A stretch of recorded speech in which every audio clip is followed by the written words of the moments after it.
Check that out, guys. It's porcelain and it's huge. Like, this is a 1 of 18 scale Cobra.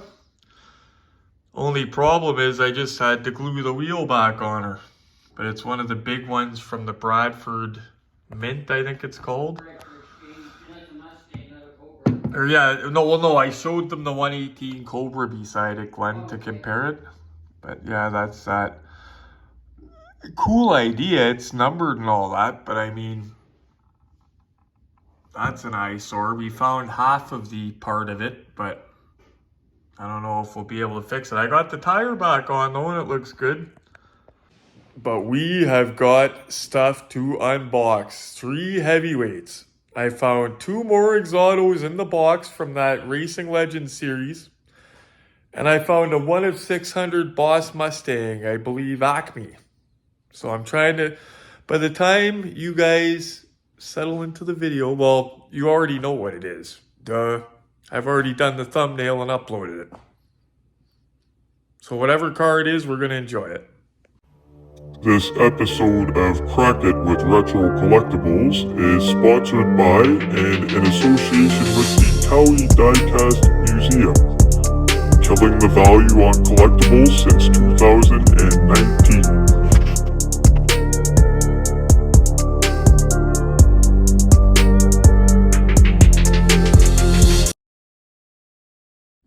Okay, so he's got another Ford GT40 that was sealed. Probably just a different color. We'll have a look. Yeah, we're not going to do that because it's the exact same as the one we just did, I believe.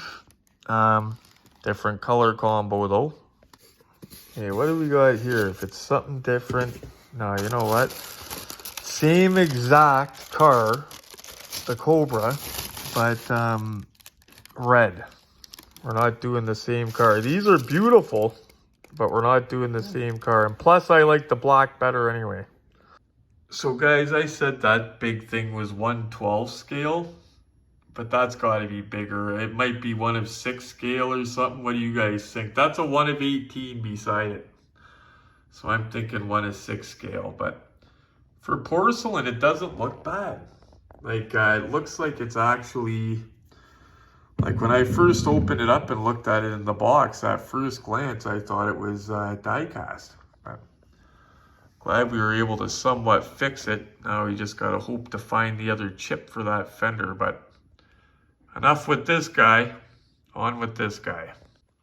Yeah, if you know me, I'm a Fox body or an Eleanor guy, guys. But I got to say, this is gorgeous. Really nice. So when I grade this, I'm not going to grade it as a car I don't like. I'm going to grade it by details and by beauty and how everything lines up and everything opens and closes. And see that darkness? When our new kick comes in, that's going to be gone. Like, my iPhone has an option that if it's dark, the light will kick on the iPhone.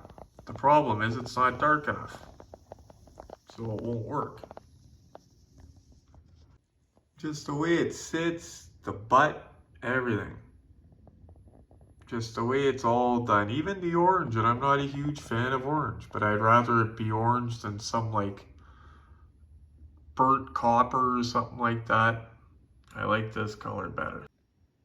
We got it, guys. There's that little number plate in the trunk.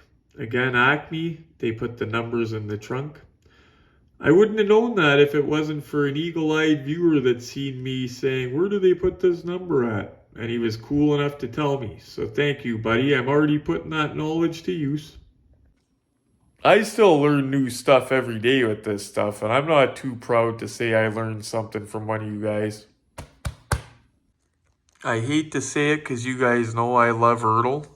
But you know how many of these were made by Ertl in all those different colors? If you want a Boss Mustang, don't get one of those. Get something like this. It's yards better than the Ertl version, trust me. Even the trunk opens on this guy. Ertl, it probably wouldn't. Holy crap, guys. I dug out. Now, the red one that we're unboxing now is the 69 Boss.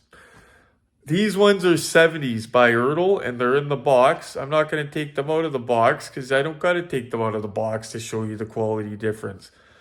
But one of them, well, I'll show you. If you guys collect one of 18s, you've probably seen these castings here. They're like all over Marketplace and everything, especially this yellow one. This yellow one has a shaker hood, the orange one doesn't. But this yellow one, 1991, guys. It says on the bottom of the box. This one here, 1993. Wow. This is 33 years old, guys. That's crazy.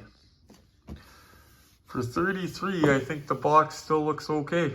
But the point I'm making, guys, this is a 69. Doesn't have the shaker hood. These are 70s.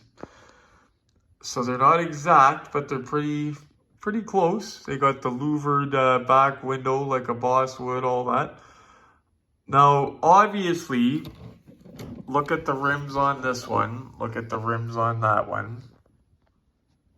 If you're wanting a quality Boss Mustang, stay away from these older ones. I'm not knocking them, and I just explained that to Glenn. I said, what I'm going to say is nothing against your cars. These were older, and they're coming from a time when there wasn't so many advancements with this stuff, and we weren't paying close enough attention to details, or as close attention. Like back then, they weren't saying, let's put roll down windows in it, or turning drive shafts in it, right? And you could even see the paint difference. Like that paint is gorgeous. And those ones are in the box and haven't been removed. Sorry about the shaky guys, but I'm going to try to zoom. Go. Look at that. Look at that. It's the 8-track or whatever the hell it is beside to the right of the steering wheel. But that is good details on this. Now, you can't really see, guys, because it's in the box. But I guarantee you, you're not getting that good of details in there. And I guarantee you the trunks on these older ones don't open. How do I know that without opening the box? Because it's Ertl. They got away from the opening trunks. I'm okay with that. Sorry for the hand on the camera. I'm okay with that because it's not the end of the world. It's cool to have an opening trunk, but it's not the end of the world. End of the world would be not to have an opening hood. That would suck. One last fleeting look at this beauty, 1969 Boss Mustang by ACME. ACME Trading Company, I believe it's called. The quality's there, guys. You don't need a magnifying glass to see it, especially compared to the older castings. Ironically, this casting here, I did a short about a month or two ago, and it was it was a blue custom Mustang that my friend Dave H. owns. He ordered it from eBay, and you should see, well, I put it in a short, you can find it, but it's got blue candy paint, it's got carpets in the car. Like, the guy takes these and just completely guts them and redoes them. And it was originally that boring one right there. I shouldn't really shit on it too bad, guys, because at least it has a chrome door handle. Like, newer ones don't have that. In fact, Ertl, if you're if you're listening, I take that back. I love you guys. It's an older casting from 1991. Duh. Oh, I almost forgot our new movie card before we say goodnight. Let's check it out. So, ladies and gents, this isn't a proper unboxing because the car came to be unboxed. But for $40, I'm not going to complain. It's got all of its mirrors. It's got everything it's supposed to have. Actually, it is missing a windshield wiper, which is not a huge deal because I could put one on from pretty well anything. Make sure it's not like in the trunk or anything. I just noticed the wiper though, but that's not a huge deal. If it was missing a mirror, that'd be a big deal. But I never intended to buy this. It's the Monte Carlo from Tokyo Drift. I like how it looks with the NASCAR rims on it. I love the 70 Monte Carlo. I think it's a 70 anyway, but I never intended to buy this. I always said it's one of those cars, if I find it for cheap, I'll buy it. Sure enough, a friend of mine messaged me, a guy named Chris Parchment. I have a 118 movie car, sends me pictures of it. He actually made it sound like it was in bad shape. But I looked at it, I said, no, dude, that's good shape. What do you want for it? From you, 40 bucks. Sold. And then I just had to wait till he came to the area, but 40 bucks, even if I didn't want to keep it as the Fast and Furious car and to do a custom. Like a couple people said, that'd be cool to do a custom, do a wheel swap. Nicely detailed. It's got the Monte Carlo shifter that this car had, or some of them had that style shifter. Same steering wheel, same gauge cluster. My father had a Monte Carlo, but it was late 70s. Like it had the pimp curves and all that. But yeah, this is just really nice. I like it. It's a nice display piece. It's got an opening trunk. So I said earlier, Ertl got away from opening trunks. This has an opening trunk. It's Ertl, but it's Joyride. Okay, so maybe Ertl started putting opening trunks on the Joyride cars. I don't know. There's the fuel cell in the back. Fuel cell and a subwoofer in the back. And it is actually a real subwoofer. That's not me joking like those other cars. And yeah, so that's 40 bucks, guys. That's money well spent right there. And I will show you under the hood because it's cool. This hood does not want to stay open, though. It almost is on a spring that it closes. You got to prop it almost, but like the look of it. Obviously not stock. Decent details for what it is. Wired and all that. You wouldn't expect that for a Joyride Ertl, but yeah, definitely decent. My only complaint about this is I was surprised. The front wheels don't turn. It's like a Jada in that sense. I was shocked actually because it's got an opening trunk, but the front wheels don't turn. But I can live with that because just the way it sits on the shelf. Let's go check it out. Oh, I'm always trying to show you guys rare stuff that you guys might not have seen before. So if a guy like me hasn't seen it or doesn't remember seeing it, I figure maybe a lot of you guys haven't seen it. Check this out. Just a little guy, but cool. Just had to show you guys this because it's rare. And Glenn only paid $15 for this. It's from 2002, sealed. Johnny Lightning playing Mantis. But the reason I would have grabbed it is because, like I said, I have never seen it before. It's a little model kit. You put it together. Yeah, Glenn only paid 15 bucks for it. Killer deal. Start the car. See you guys just sitting there. It looks decent. And I love the look of the back end jacked up. When I was a kid, that's how I remember a lot of the cars running around. We got more light coming, guys, but this is what I'm talking about. But over average. Like it's not as detailed as an Exodo, if however you pronounce it, obviously. But it's a little bit better than a Maisto. Mid-tier. Oh, I forgot to do one last thing. The 302 Boss Mustang. Retro score of 8 out of 10. Beautiful. And I've explained how my score works before. It's out of all the cars I've ever unboxed, only 2 of them have gotten perfect retro scores. To get a retro score of 10, it's got to be incredible.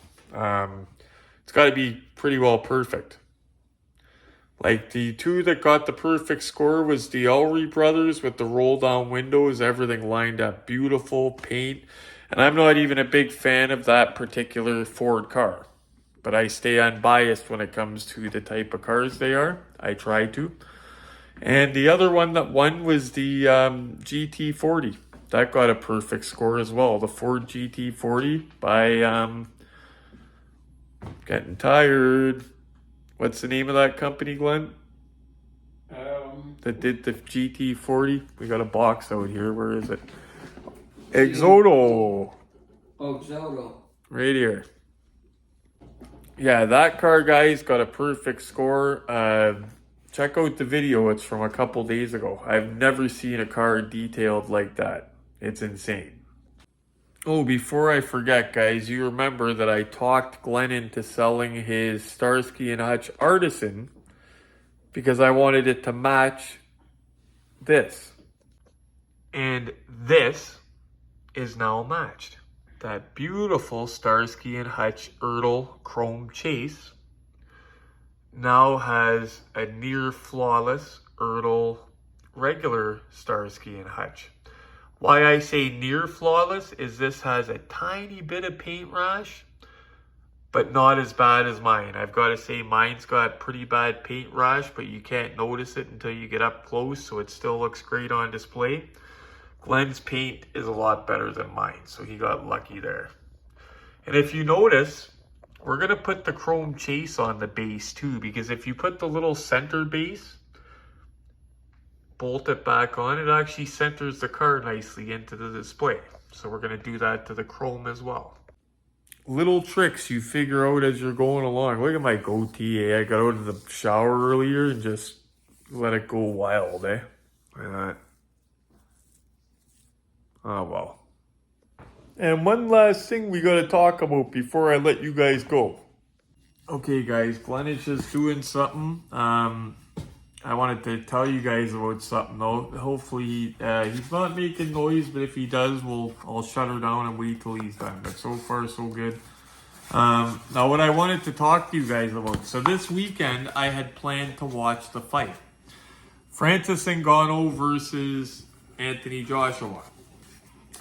I expected Ngannou to win, not because he's a great boxer like everybody thinks he is, because when you're a mixed martial artist, you only train for boxing probably, I don't know what the percentage is, maybe a quarter of the time, 30% of the time, I don't know.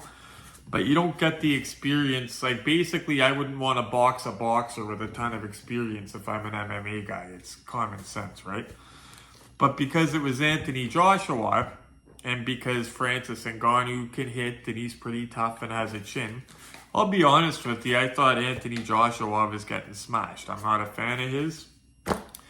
I wake up yesterday morning, I thought the fight was on Saturday night. I can't keep up with these freak show fights anymore. That's another thing. I know the Tyson versus Jake Paul's in July, but Jake Paul just fought a couple weeks ago and I didn't even know about the fight.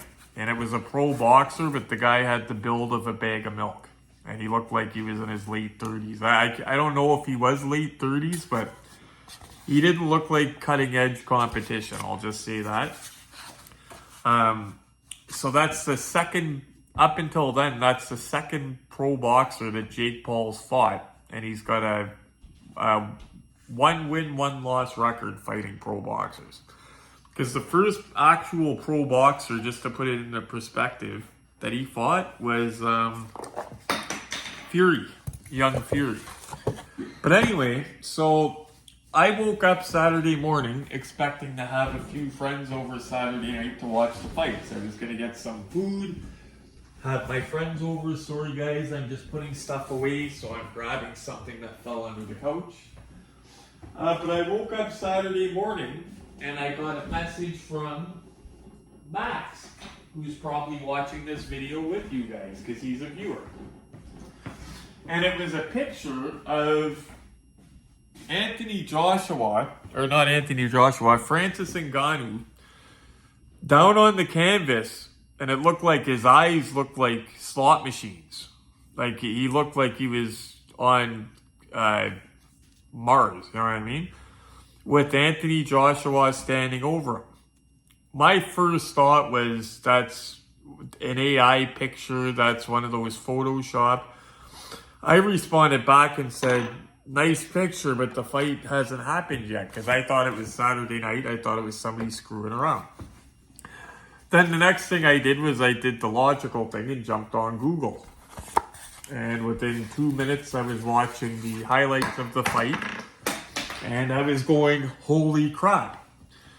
Anthony Joshua, I've got to admit, guys, when I'm right, I'm right. When I'm wrong. Okay, when it comes to boxing, I'm constantly making fun of that guy. He's the butt of all my jokes. Okay, he gained my respect, and here's why. Because I didn't think he could win. He was in there with a big guy that's apparently the heaviest puncher, even though he's not a boxer. People forget that he's not a boxer. He's a survivor. He came over from Africa, this and that. They should make his life into a movie, but he's not a boxer at the end of the day. Give him credit for standing in there with them, though. Anyway, I can't even remember the point I was getting at. My mind was so blown. But Anthony Joshua showed up. It's almost like he said, okay, I've been laughed at in the past. This guy's not a boxer. This is my chance. That this can make me relevant again. Like, basically, he just made himself relevant again. And if you haven't watched the fight, guys, and if you're into this stuff, go on YouTube and watch. Anthony Joshua showed up, and he wasn't Anthony Joshua. He was terminated. I've never seen Anthony Joshua like that, aggressive like that. And he fought a brilliant fight. A lot of casual fans would say it was he fought a boring fight because he wasn't going in with reckless abandonment. That's fighting a smart fight, because when you have a guy with punching power like that, you don't want to get countered. But I was shocked. I was not expecting that out of Joshua. 2 knockdowns. I think it was in the first round. He blew him out within 2 rounds. The second time he got up, and his eyes weren't there or anything. You could tell he was wobbly. And Anthony Joshua just stepped to him and blasted him. And boom, it was one of those shots that it looked like Ngannou was lucky he didn't break his leg, the way he fell back. Like years ago, Tyson knocked a guy out and he almost broke his leg. You fall back on your leg a certain way, and Ngannou did that. So that could have been bad for his career. But just some food for thought, guys, because I'm a boxing enthusiast and I'm more than a casual fan. And I've been saying for a while that I don't think it's right that these guys are coming out of nowhere. They're not boxers, but because they have money and they're known. Oh, I think next week I want to fight the champ. Oh, okay, sure, you know what I mean? Oh, that's okay. He's not a boxer, he has no experience, but he's Retro Collectibles. People will watch. That fight with Ngannou, that just showed, and that was Anthony Joshua that did that to him, so that just shows, you don't play boxing, and putting people in there with no experience against people that have been around for years, pros. Now, mind you, Francis Ngannou is not an average human being. He's got a UFC background, and he does have some boxing background because you do study some boxing in the UFC. You train some boxing. But, yeah. You see it, he shouldn't have been in the same ring, and that's a guy that I had no respect for until I seen what he did. And he laid a paint job on him, and I was wrong. If I was going to bet on that fight, guys, I'd have lost money. Wrong is wrong. I'm telling you guys straight up, I was not expecting that. Everybody's wrong from time to time. I was wrong. 100%. So I just wanted to touch base with you guys about that, because I know some of you are boxing fans as well. And I just wanted to touch base with you and see if you caught that freak show and see what you think of it. And what do you think of the Mike Tyson versus Jake Paul coming up? I wouldn't expect too much fireworks. I don't think it's going to be a licensed ranked fight. I think it's going to go down as an exhibition fight. By the time Tyson fights him, he's going to be 58 years old, just to put it into perspective. It's easy to look at somebody, and I'm a huge Mike Tyson fan, guys. I love him.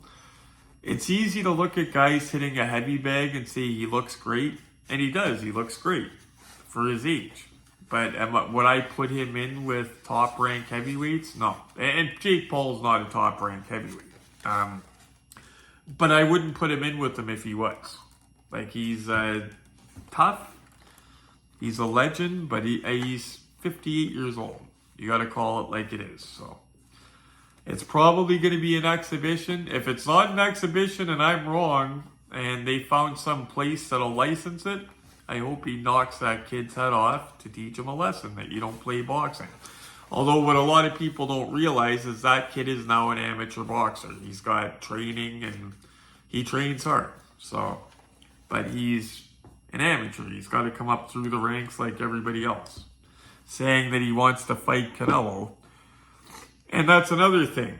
Oh, I'm a pro boxer. I'm a pro boxer. I'm calling out Canelo Alvarez. There's weight classes, dude. If you're a pro boxer, that's got to stop. You got to call out people in your weight class. Because if you're a pro, it's either you're a pro boxer that's ranked or you're fighting in these freak shows. There's no two ways about it. Anyway, guys, that's my take on all of it. I love Tyson. I hope he doesn't get hurt. I hope he knocks out Jake Paul if it is a ranked fight. If it's not a ranked fight, it'll probably go to the decision where it'll be a tie like him and Roy Jones or something like that. But I think when it comes down to at the end of the day, Jake Paul, the biggest risk he took was fighting Fury. I think that if Jake thinks that there's a big chance of not getting the W, he doesn't want the smoke. Unless he's guaranteed. Anyway, guys, just my opinion on the boxing stuff, the freak shows happening. And I was shocked. Like I said, I wasn't a fan of Joshua. I used to make fun of him all the time, but he gained my respect to where I won't make fun of him until he does something else stupid. I wiped the slate clean because he put a friggin' ass beating on Francis Ngannou. Anyway, guys, sorry to chat your ear off about that. I just watched that. I'm very passionate about boxing, and I could not believe I was watching Anthony Joshua. So, thank you guys for watching. Just putting this guy back in his cake box. Hammer the like button for me. That way we could keep opening up these expensive diecast cars and just completely draining any equity out of them. So, please hit the like button for me. Please subscribe if you haven't already, but most of you guys have. But if this video goes to you in your feed there and you're not already subscribed and you're like, that guy's cool. He's a goatee enthusiast. Hit the subscribe button because I'm a goatee enthusiast. And if you haven't done it already, tell your friends about me. And as always, guys, happy hunting.